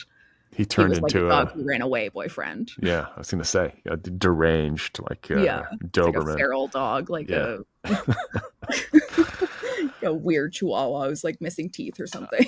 I gotta say, if I'm Travis Kelce and I'm dating Taylor Swift and I'm a fan of her music, which I think he authentically is, and all these songs are about all these guys she's dated. So in the second part of the album, there's a song called So High School that is clearly about Travis and like just like fully like I love Travis. He's there. He's like, it's got really funny, stupid lyrics. And in the album Lover, which was all about Karlie Kloss, she added a song called London Boy, which your daughter said was her favorite song, by the way. Oh, really? Which was written after all of the other songs on Lover and was clearly about Joe Alwyn, who she was dating at the time. My theory is that she did the same with So High School, where she wrote this entire album about Maddie Healy before she met Travis. Then she met Travis and was like, well, I better throw a song in here to show everyone that like I do still love him. Like it's not, I'm not just heartbroken over Maddie. I now love Travis.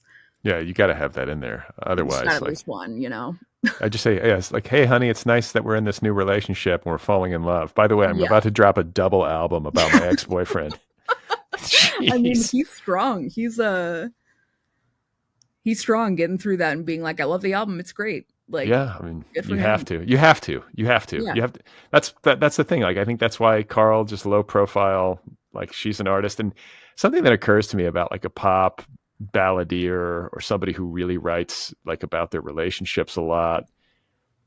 And I mean, maybe this applies to all songwriters, but like we as a public tolerate from our songwriters and our pop stars such a high degree of melodrama. Oh yeah. Do you know what I'm But saying? that's all art, right? Like all artists are melodramatic. You're like making a painting of your lost love and it's like so detailed and you're spending hours on it and you're crying the whole time. Like that's like why her relationships have been such a failure because she's been dating other artists who are just like yearning and just like making everything dramatic and he was chaos, he was revelry, like all this fucking shit. Like they're all just dramatic. I'm dramatic. Like Yeah, I know. But I mean, I feel like if I came up to you and started talking about all this stuff, like just person to person, at some point you'd be like, shut the fuck up. But if it's a well, songwriter, yeah. it's like, it's okay. But imagine if I came up to you and started talking in Grateful Dead lyrics, you'd be like, let's get this bitch to the hospital. Then it would be okay. But I don't know. So the next song is what? My boy Down only bad. Oh, yeah. My boy My only boy. breaks his favorite toys. Hmm. You wrote Uh there was a litany of reasons why we could have played for keeps this time. yeah, I guess the Well, question only is just like who's the boy? I guess it's all of her boys except for Travis so far. Have yeah, yeah. This one is more vague. I can't really like point this. A lot of people are like, it's all about Maddie Healy, which I don't believe. I think it's about multiple people, and that song. It's hard to pinpoint who it's about. I feel like it could be about multiple people, about experiences that she's had multiple times of people thinking like, oh, she's a new fun toy that like I'm having a good time with, and then being like, I'm bored of this toy. Like this, like I'm sick of this. Like let's like break this because I don't want it anymore.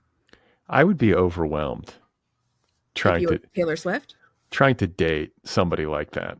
That would I not be think for most me. people would be. Yeah, you got to really love the person.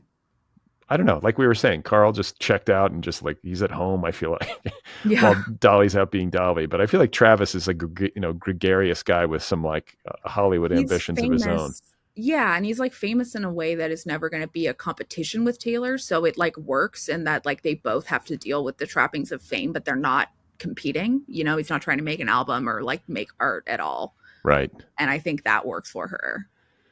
All right. Well, hopefully he doesn't break her. Yeah, Uh, Number or he four is does, a get out song on. a song called "Down Bad." Yeah, I love this one. You used to tell me I was the chosen one. I was like, that's a line in the song. Yeah.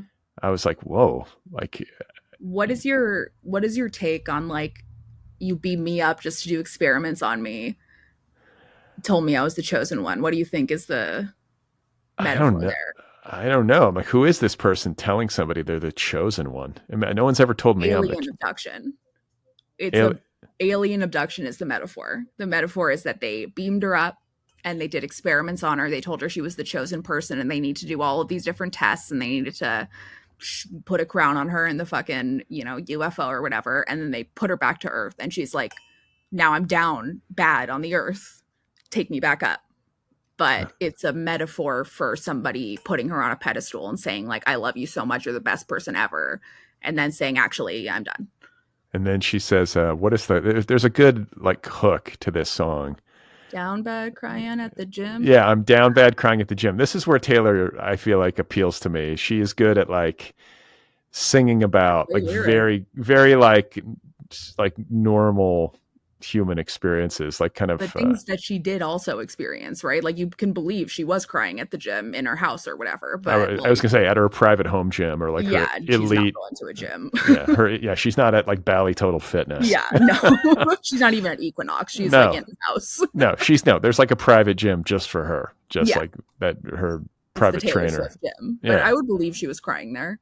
I will too. I mean, Yeah. I will take that at face value. And then there's another line in the song that I underline where she says, "Did you take all my old clothes just to leave me here naked and alone in a field in my same old town?" Which somehow looks so hollow now. I'll look Okay, insane if I talk about the existence of you. all I'll right. look insane if I talk about the existence of you. She's getting a little gay with it. Or she's just like, I realize that the public is going to think I'm insane if I'm singing about you because they But the think, existence of you, right? Like we know about the existence of all the guys she's dated, of Maddie Healy, of Travis, of Joe Alwyn, of all these people. Who is she having to hide the existence of? Who is she going to sound yeah, who talks about their existence? My theory is a woman. She's dating a woman. She's out here. If she's going to write a song saying that she's heartbroken about a woman, they'll think she's insane. That's your friend. Why are you so weird about your friend? You shouldn't be heartbroken over a friend. That's like, you're straight. What? That's my Okay. interpretation. Let's say you're right and she is queer. What? Why would she be hiding this in this day and age, in the year 2024? What does she have to? If she came Well, out, everybody would be she like, wants "Great." to still have her music released in China. She wants to still be able to play in certain places that would not allow a queer musician to ever play. Like I think where? she wants to make money. China. Fuck China's a China. fucking huge market for musicians. She's selling so many albums in China. And if she came out as gay, it would get banned. And that's huge. Also, she was raised incredibly religiously from a very religious household that was not pro homosexuality. And she came up in the country scene at a time that was not far from when the Dixie Chicks said, fuck George Bush or whatever. And then were just like kicked out of music and everyone hated them. And she said when she was younger, her parents would always say, don't be like the Dixie Chicks, don't mess up your whole career, which is why she didn't come out for so long. She wouldn't even say she was a Democrat for so long until she did. And I think that like the fact that she is this deep into her career kind of would make a person feel like it's too late. Like I've already done all of this stuff. How can I like come out as gay now? Is it going to ruin my past music for people? Are people going to think that my relationships were fake with men? Like, I think there is like all of these reasons why coming out and saying like, I'm gay is like potentially a career issue versus her just being gay and not telling anybody besides her friends. Well, yeah, and it gets to a point, I think, where you bury it for long enough.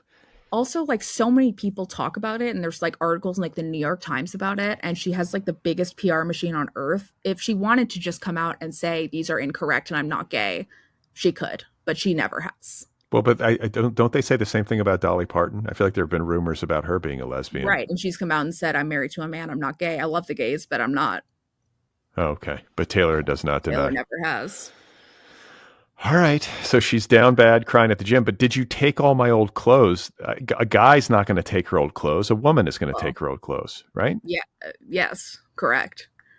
Okay. Why would a man take her old clothes? Leave me here naked and alone. Was she left naked in a field by a woman? I mean, I think it's a metaphor. Okay. I think it's like, oh, now you left me and I'm like back to my old life and my old town and that sucked. All right. Her old town of New York, probably. Where the fuck? Pennsylvania. Okay. So we got a bunch more. We'll go fast. So Long, London. This is like Maddie Healy. Is he British? He's British, and so was her ex before Maddie. So she's saying, what I noted about this song was just the violent imagery. There's like stitches undone, stopping CPR, white knuckle dying grip. Yeah. So what? She's just breaking up and like wanting to hold on and feeling busted up. Yeah, feeling like, there's do not resuscitate. It's done. She can't bring it back. She's tried CPR. She's tried holding on tightly, and then it's dead. And there's no bringing the heartbeat back. And it's sad, basically. It's like, I mean, there's so many songs about breakups. This is all, I mean, so far, Fortnite, Tortured Poet Department, My Boy Only Breaks His Favorite Toys. Every single song on this album so far is a breakup song. Well, we've only been through 3 songs. Well, no, this is 5. So Long, London. I mean, they all are about like love and like her upbringings, her family. I mean, Who's Afraid of Little Old Me is not a love song or a breakup song, I would say. Which is one of the few. Well, the next song is But Daddy, I Love Him. I love this song. She says, now I'm running with my dress unbuttoned, screaming, but Daddy, I love him. I'm having his baby. No, I'm not, but you should see your faces. How does that make you feel about our bet? What do you mean about, our bet that she's going to have Travis Kelce's baby? Mm-hmm. She goes on stage every night and says, I'm having his baby. No, I'm not. And then goes, I'm really not. I think that I think that this is actually where Taylor Swift's appeal comes into focus for me, is that she can be very funny. Yeah, And she's hilarious. that's redemptive for me in any art, is when somebody knows how to like crack a joke. And like there's a line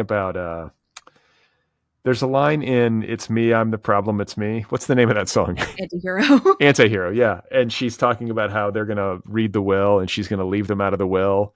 Hmm. And, she's laughing up at us from hell. You know that Yeah. line? Yeah, she's laughing That's up from hell. that's funny. And I'm like, It's okay. funny. And it's very self-aware. And I think she's at Hmm. her best when she's doing that stuff in Which, a like, to me, song. this whole album feels more self-aware than her past albums. Like, But Daddy, I Love Him is clearly like making fun of herself a little bit by being like, but Daddy, I love him. My dress is unbuttoned. Like, it's very like overly dramatic in a way that she seems very aware of. Yeah. I'm And having a also, baby. No, I'm not. Haha.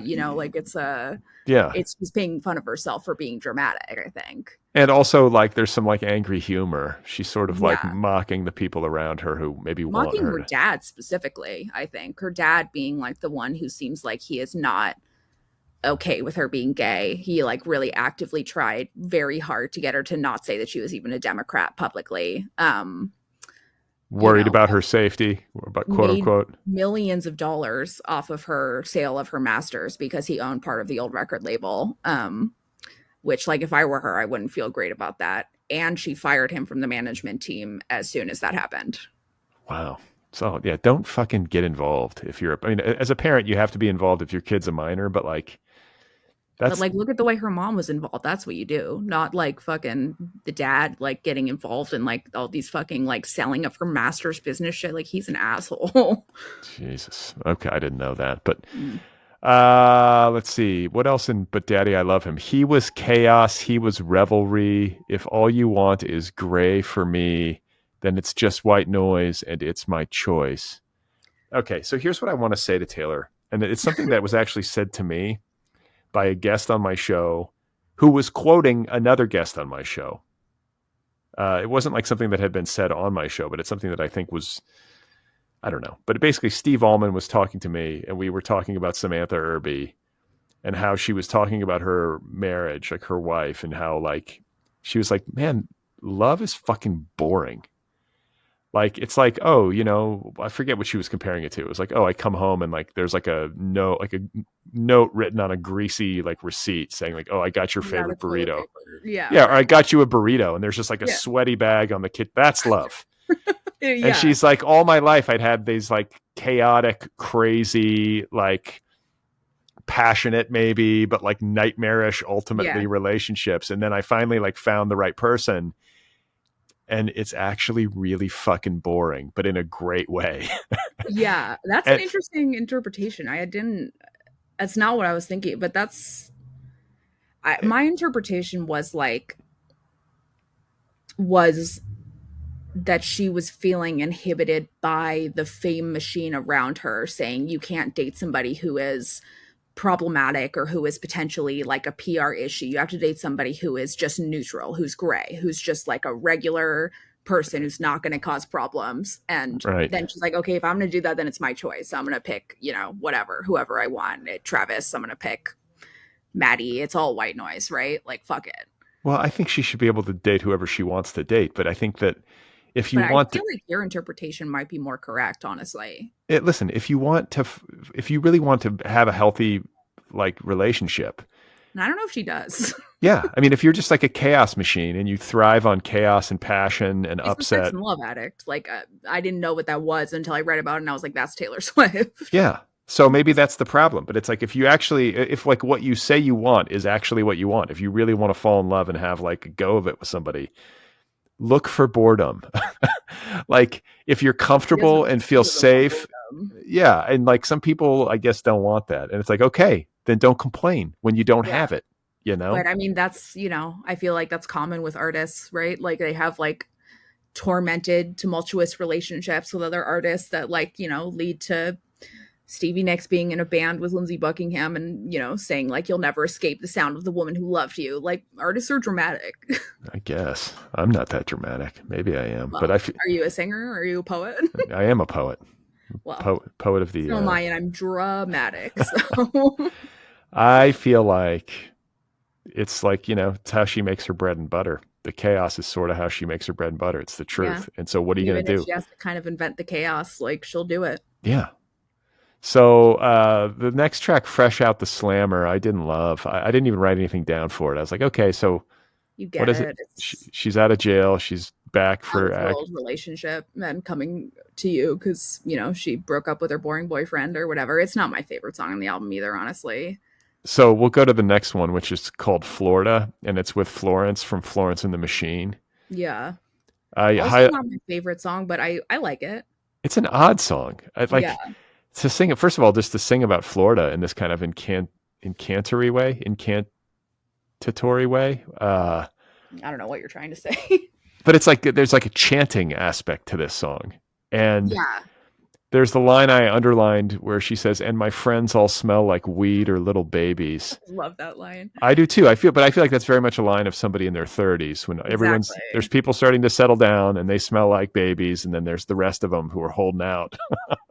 Yeah, and they're just like they all smell like weed and drugs and partying, and then there's the ones with little babies. Yeah, and then there's a line, Florida is one hell of a drug.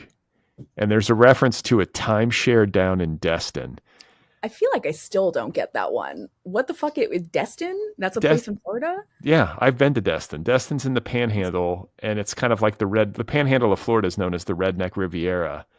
And like, listen, I'm sure Taylor Swift has been to the Panhandle at some point. I would guess, and maybe she grew up going down there for vacations or something. But like, Touring. there's no fucking way Taylor Swift is hanging out on the regular in Destin, Florida. Oh, absolutely not. Why is This she song singing feels about it? to me, so like on like Folklore Evermore, I can't remember which one. There was this song that was just like kind of like a country style ballad of a story about how like her friend's husband killed her and then like he was cheating on her and then like we killed the husband, but like don't worry, I know how to like clean up a crime scene. Like it was just like a story basically. I feel like Florida is almost that. It's like almost not even fully about her life, but about like an imagined life of like being kind of a loser, like sad druggie in Florida, being like you're going to work all your life and then in the end all you get is a timeshare in Destin. And maybe it's kind of a metaphor for her own life and working and feeling like she's not getting the happiness that she wants. But it also feels like it's deeply not about her because she is not getting a timeshare in Destin. She is getting a fucking mansion in, you know, Hawaii.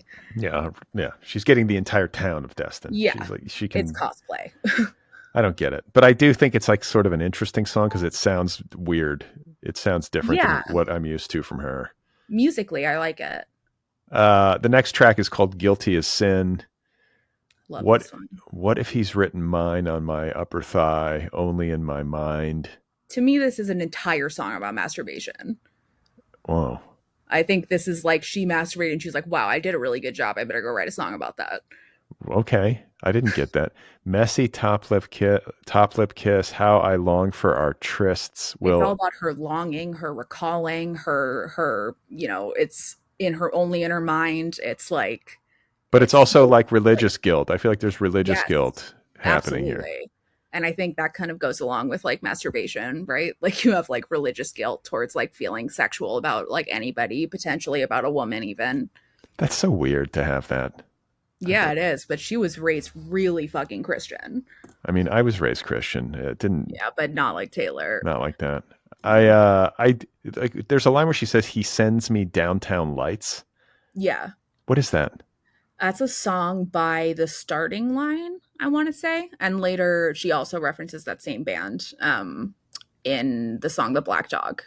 So I guess that must have been like a song slash band that like she was into with somebody that was like music she liked with somebody else. Why do I not Is my know only this song? guess. I can't even. I have no frame of reference. Is it a good I have song? no idea what the song is. I just Googled it when I heard her say it. Okay. Well, I'm gonna have to go listen to it. But Yeah, I probably should too.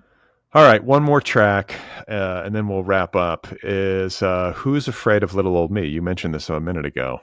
Yeah, this one to me doesn't seem at all about like love or heartbreak or anything like that. Yeah, I This was one, tame. I was gentle till the circus life made me mean. Don't you worry, folks. We took out all her teeth because you lured me and you hurt me and you taught me. You caged me and then you called me crazy. I feel like this is about fame. Yes, same. That's exactly what I feel like. Is like, you caged me, you forced me into the closet, and then when I wanted to come out, you called me crazy. You took out all of my teeth. I'm not allowed to say, what I want to say publicly. I can't do anything controversial. Like, don't worry, folks. She's just a good pop star. She's like a good girl. She's not going to do anything wrong. Circus life made me mean. Like, Is this yeah. about being in the closet too? Well, I think it's about fame and just like all of the trappings of it and how she can't really be like fully herself in public without causing a problem. And like, I think probably being gay is part of it, but I think it's like everything. I think it's just like having grown up her entire life in the spotlight and never being able to be normal or to be angry or to have these like emotions that she's clearly having or to like have a normal life. Like the whole thing is like, you taught me how to be this way. You made me this way. Like, you're doing all these things to me and then you're asking why I'm angry. It's because I haven't been allowed to have a regular human life for my entire life. Yeah, she's got a lot of rage. Mm-hmm. But it's I like won't she's good at expressing it. I feel like I like her the best when she's like kind of like in this like jokey rage mode. Yes, I have a friend who says that, or who said once, and I've always remembered it, that Taylor Swift is at her best when she's going for blood, and she's really at her best when she's going for her own blood. And this album feels like she's going for her own blood. She's like, here are all the things that are fucked up. Here's what makes me angry. Here's like what I'm full of rage about. And like, here are all the mistakes that I've made. Here's all the ways that I've fucked up, but here's the ways that I've been fucked up too. It's like she's going for blood everywhere. So this album ranks where in her pantheon? It's hard for me to say even like I have a group chat of my other friends who are fans of Taylor Swift, and all of them can name their top 3 albums pretty easily. I kind of can't. I like don't know. Every time I try to name my top 3 albums, I'm like, wait, I don't know. But this album is ranking very high for me. This one is like Tyler the other day was like, is this her best album? And I was like, I don't know, maybe. I feel like I need like 3 more months, and then I'll be able to say. Wow, it's got to settle. Yeah, it's got to settle. All right. Well, do you have any closing thoughts today, Mira? I feel like we've covered a lot of ground. I mean, we've been Yeah. at it. I feel like we covered a lot of ground. I mean, send us more mail, but don't say anything mean about me. Otherwise, we will block you and you will never be able to talk to us ever again. Letters at otherppl.com or the DMs on Twitter and Instagram for Mira and me. Yeah. And again, if you say anything mean to me, I will block you. You could talk to Brad, but I'm out. You have to be very nice about me, Mira. All right. Good to talk to you, Mira. Good to talk to you. Talk to you later.